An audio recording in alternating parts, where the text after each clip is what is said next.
आज हम जावा ऑपरेटर से रिलेटेड कुछ इंटरव्यू क्वेश्चंस करने वाले हैं। तो 11th क्वेश्चन है, what is difference between double and single and operator. तो डबल एंड होता है logical and operator and single and is bitwise and operator. Double and के केस में वो फर्स्ट कंडीशन चेक करेगा, अगर फर्स्ट कंडीशन फॉल्स है तो सेकंड कंडीशन चेक नहीं करेगा, अगर फर्स्ट कंडीशन ट्रू है तो सेकंड कंडीशन वो चेक करेगा, तो दोनों ट्रू हो जाएंगे। बट सिंगल एंड के केस में वो दोनों कंडीशंस ही चेक करेगा, अगर फर्स्ट कंडीशन फॉल्स है तब भी वो सेकंड कंडीशन चेक जरूर करेगा। Then next question, explain pre increment and post increment. Pre increment के केस में पहले आई की वैल्यू इंक्रीमेंट होगी फिर वो यूज होगी, जबकि पोस्ट इंक्रीमेंट के केस में पहले आई की वैल्यू यूज करेगा फिर बाद में इंक्रीमेंट करेगा। जैसे इस केस में आई की वैल्यू 5 है तो अगर मैं प्रिंट करवाता हूं प्लस प्लस आई तो उसकी वैल्यू क्या हो जाएगी, डेट इज 6। बट अगर मैं करता हूं आई प्लस प्लस तो आई की वैल्यू पहले वो यूज कर रहा है, डेट इज 6 वो प्रिंट कर देगा और फिर जाकर आई की वैल्यू 7 हो जाएगी। अगर आप इसके बाद दोबारा से आई की वैल्यू को प्रिंट करोगे तो वो 7 आउटपुट प्रोवाइड कर देगा। Then next question, what is the purpose of instance of operator. Instance of operator run time पर ऑब्जेक्ट का टाइप चेक करने के लिए यूज होता है। जैसे यहां पर एक स्ट्रिंग क्रिएट कर दी है तो अगर मैं करता हूं एस इंस्टांस ऑफ स्ट्रिंग तो वो चेक करेगा क्या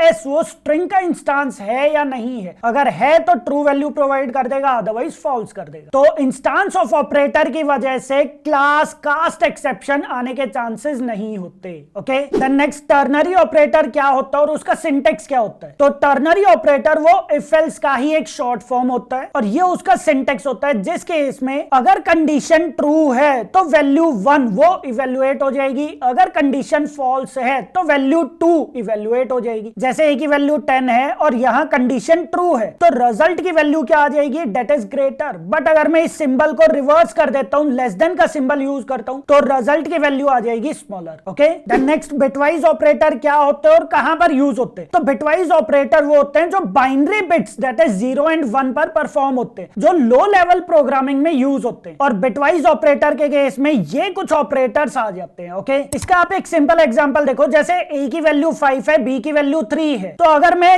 ये प्रिंट करता हूं तो आउटपुट क्या आ जाएगी, डेट इज 1। क्यों? क्योंकि सबसे पहले ए एंड बी वो बाइनरी में कन्वर्ट होंगे, देन इस टेबल के अकॉर्डिंग एंड ऑपरेटर अप्लाई हो जाएगा और उसके बाद रिजल्ट ये आ जाएगा, जिसको अगेन हम डेसिमल में कन्वर्ट कर देंगे तो आउटपुट इसकी आ जाएगी 1। तो ये सारे क्वेश्चंस आपको मेरी वेबसाइट पर मिल जाएंगे। ओके।